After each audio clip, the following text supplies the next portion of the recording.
What's up? Hold on a sec. Let me get you all lined in. Look at that. Look, hands free. Well, I mean, you know, hands on the steering wheel. Y'all can't hear me. How y'all doing? So, it is Tuesday, and I haven't done a video for this week because I haven't had my hammock up. It's been raining. That's horrible. But it's not raining today. Look, it's bright. So guess what's going up today? The hammock.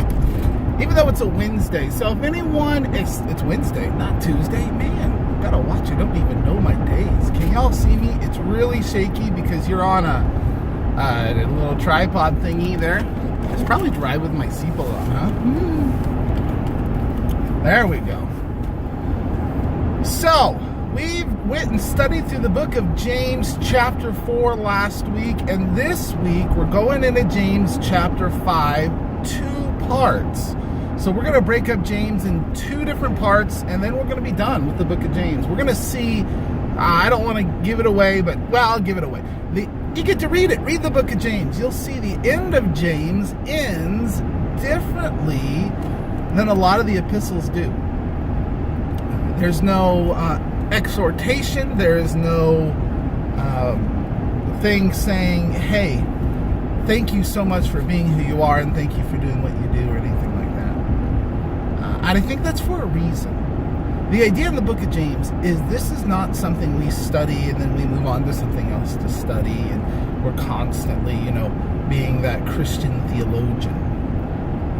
And nothing, let me tell you something, there's nothing wrong with being a theologian, all right? Amen for the people who are. We need people like that to study things. I'm not one. I'm a basic dude. And so, but what's beautiful in the book of James is it's almost in the mindset of, all right, I've given you these tools. As I've talked about on Sunday morning, I peeled the onion back. I told you, look, your words look great. I'm so glad that you say kind things, but your actions don't match with your words. And so if he says, start doing that, man. Start putting feet to faith. I love that phrase, put feet to faith. Then second, after he put feet to faith, he then says, look, now that you got your feet going in the right direction, your mouth is going the wrong direction, so get your mouth. But here's the problem. Here's the crutch, the truth of it all. No one can tame the tongue, but God can. And how would you say God can? Well, the only way is, we know out of Luke, right? Jesus says, from the outflowing of a man's heart, the mouth speaks. So what does that mean? Well, you know what he's saying? Change your mind. That was chapter 4. And it's going to be more into chapter 5. We're going to look at that. Right off the bat, he's going to introduce a couple of people. There are some people, and in that time, we know this, it hints to it back in chapter 2, but there are a few people that have come into the church who are possibly wealthy, well-known, things like that. And, man, we seem to give them homage, yet they're nothing good. And so he's rebuking that, and then he goes to us.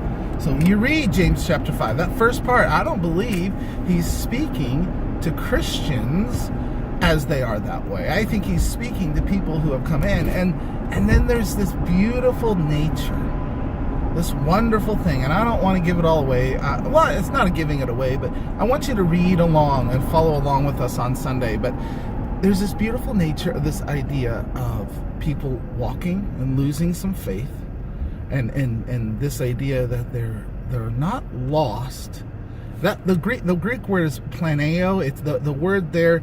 It is actually meaning they're an angelic, not angelic, but a heavenly body lost or out of place. Or think of it like this: we're the Earth, right? How close are we to the sun, right? We're the 4th planet away, but then you've got this idea that you could be as far out as Jupiter or Venus or Saturn or possibly even Pluto.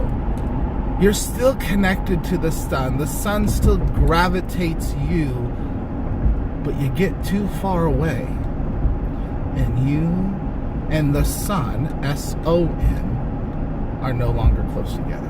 What an interesting thought. So we're going to look at that. And we're going to see that. And the power of bringing that person to God, to reconnect, to bring that planeo, to bring that person far away, closer in, helping their walk. Because the truth is, church, and anyone who's listening to this, you can walk away from God.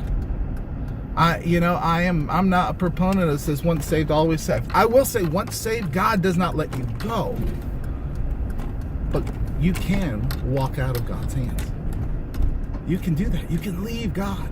And so this idea that we're talking about is like, look, man, church, go out and get those planeos, save the saved. It's the idea of shepherds even, right? That's their job. One of our shepherds at a church, I love the phrase he uses. He uses this phrase that says, I want to smell like sheep. So that's what it is. And so it continues on. We're going to see a couple of neat things. And we're going to break it up into two parts. We're going to see that first part of James chapter 5 is going to be a couple of those things. The second part of James chapter 5 is almost the challenge to therefore go. The power of what it is that James is saying, look, I want you to get off your butt, get on your feet, correct your heart, which connects the words. Now, how do we connect the heart? See, we change our minds, God changes the heart. Does it make sense? Think about it all the way back to Pharaoh. Pharaoh and Moses. Right? Moses goes and he says, let my people go. And Pharaoh says, sure. And then his heart is hardened. Who changes the heart? God changes the heart, but it is based on what's going on in your mind. Now, who gets to decide what goes on in there? Who's got control of these things and these things? Now, this is a result of what's in here. But you have a control of these and control of these and control of these. And you decide, what is it that I'm going to do? Am I going to be a kind of godly person that decides what goes inside my eyes? Am I going to be a godly person to decide what goes inside my ears? Those idea of gossip. We saw that a couple weeks ago, right? Gossip is like choice. That's a tough word. Choice morsels. An interesting thing. So that's what we look at. So we'll be seeing all that in Mark. Not Mark. I'm teaching a class in Mark. In James. In James chapter 5. So read James chapter 5. We're not going to do the whole thing. And then we're going to do that next week. We're going to finish up James chapter 5. It's going to be Easter Sunday, and it's Easter Sunday is strange. It's a day where you get chocolate. Let's just be honest. That's all it is, because it's not for us the day we remember Christ, because we remember Christ every single day. I wish we really did, but we do celebrate his remembrance every week here. But man, we really should be celebrating it every day, right? Truthfully, Christ died for me and you. And most graciously rose and says, you know what? We can do that together. So, all right, so that's what we'll do. And then real quick news, we're going to have a visiting preacher. He's coming in 3 weeks. He'll be coming in and filling in and preaching here. So please come. If you're a member here at the Salina Church of Christ, we ask that you come and that you get involved in that. I think you're going to enjoy that. He's a good guy to come and preach and tell us a little bit about Jesus and what a blessing that is. So there's the thing. Got a lot of things going on this week, but first and foremost, get into your word and get into your Bible and read. Second, take some solitude time. Start aligning your feet to God. Put these things together and start praying. You got to start changing your mind so God can change your heart. You change your heart. You allow God to change your heart by putting him in through here and through here. And I guarantee you, he's going to keep your feet in your faith and focused. And that's a powerful thing. So that's it. So glad. No hammock today, but the hammock's going up. Hopefully I'll have some time. So y'all have a blessed day. Talk to you later. Bye.